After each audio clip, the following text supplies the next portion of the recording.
I mean, that's, as a matter of fact, it seems to me, been the principal source of the examples to which we appeal and the details on which we have been reflecting for most of the history of the modern philosophy of science.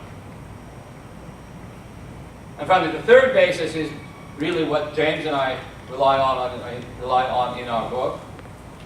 We discussed some aspects of basis 2, to be sure, but that's mostly in the context of dialectical engagement with other philosophers of science. And most of our historical discussion is finished after chapter 2 of our book. We engage with those examples because those are the examples that the philosophers we're arguing with in chapter 2 principles. So we have to engage them there. The ontic structural realism we defend is in part an answer to Kuhnians. So we do engage those themes, but once we have planted our philosophical flags in chapter 3, all of our examples thereafter are drawn from contemporary. And what the characteristics, therefore, that we most strongly emphasize in our discussions of science in our book are those features, are those aspects of contemporary science that seem to us to be most distinctive and important, namely quantum physics. It's the state of the art of fundamental physics now.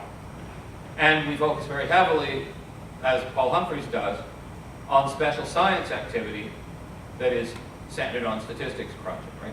There's been, I'm more often than I'm a philosopher, I'm a practicing social scientist, a practicing economist, and in my experience, there's been a revolution in the social sciences, and indeed in many of I think one could argue in the special sciences generally.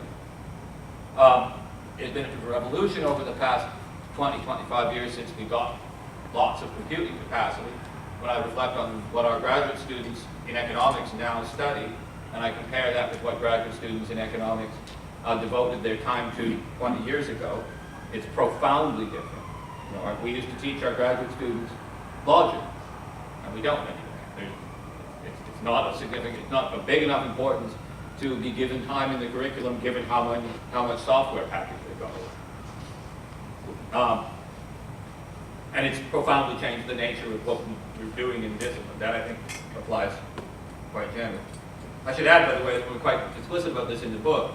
When we talk about special sciences, we include in that most of physics. So all the non-fundamental parts of physics.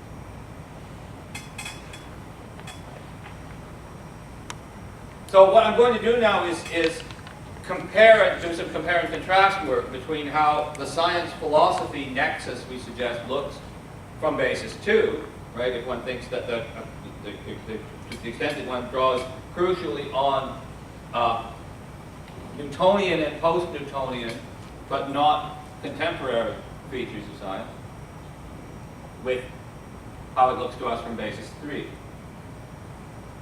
So this is supposed to be a bit of Friedman of paraphrase, or gloss. Gloss is a bit, not paraphrase, it's gloss. So start from a biologically evolved and culturally mediated organization of regularities that are detected by our bodies, so sensory engagement with the world, right, in which our brains, right, assisted by public language and various kinds of institutional storage, Andy Clark would call scaffolding, right, find it easiest to keep track of, so our engagement with middle-sized phenomena moving at medium speed that we can see and grab and poke. And we understand this organization, right, in terms of lists or networks or structured models of concepts. Now, over time, as we engage with these things, to engage with the world by means in part of concepts, our measurement capacities grow, our mathematics disciplines and enlarges our reasoning patterns. And in the course of that change, we find that we must sometimes be prepared to adjust our concepts, either individually, so that a concept gets adjusted, or more typically, groups of concepts get adjusted. We sort of sense from the beginning that it's best to do this conceptual adjustment relatively reluctantly, because if we are too easily prepared to shift concepts, then we're not allowing the controlling force of experiment and engineering, right, the details of the way in which we engage with the world, the gears of our engagement, they lose their traction. In consequence, because we learn and in our institutions encode the need to resist conceptual adjustment, strain can build on a conceptual structure or on an individual concept or group of concepts until then various metaphors are used, boiler blows or a dam breaks or paradigm shifts. Right? We have these periods of relatively rapid scientific change, the sort of things that inspired, as Michael has shown us over the course of his work, inspired the logical positivists and Kuhn.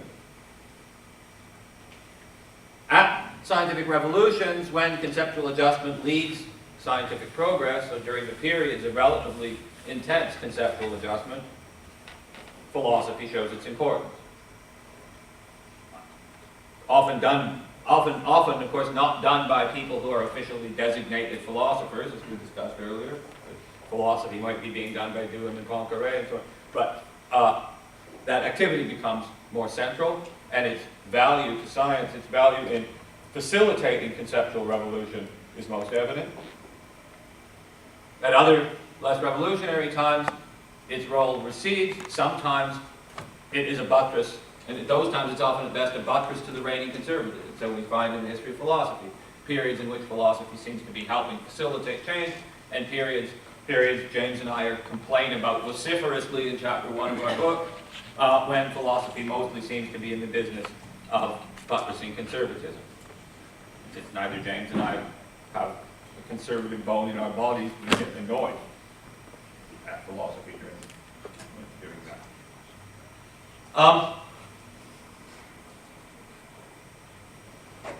Of course, from that perspective, we can say a little bit more about why the period at the end of the 19th century, in the late 19th century and the first decades of the 20th century is a kind of golden age, when we're reflecting back on the relationship between philosophy and science. We can see that there were various relatively localized revolutions. They may not, when I say localized, because of course they might not stay localized. Darwinian revolution we might decide, and it's already a pretty good argument one could make, that it was at least as important as any other, but localized at the time of the shift itself, right? There is one great revolution, at least in the standard basis 2 type reflections, of which Michael is, I think, the leading exemplar. Perhaps the only example.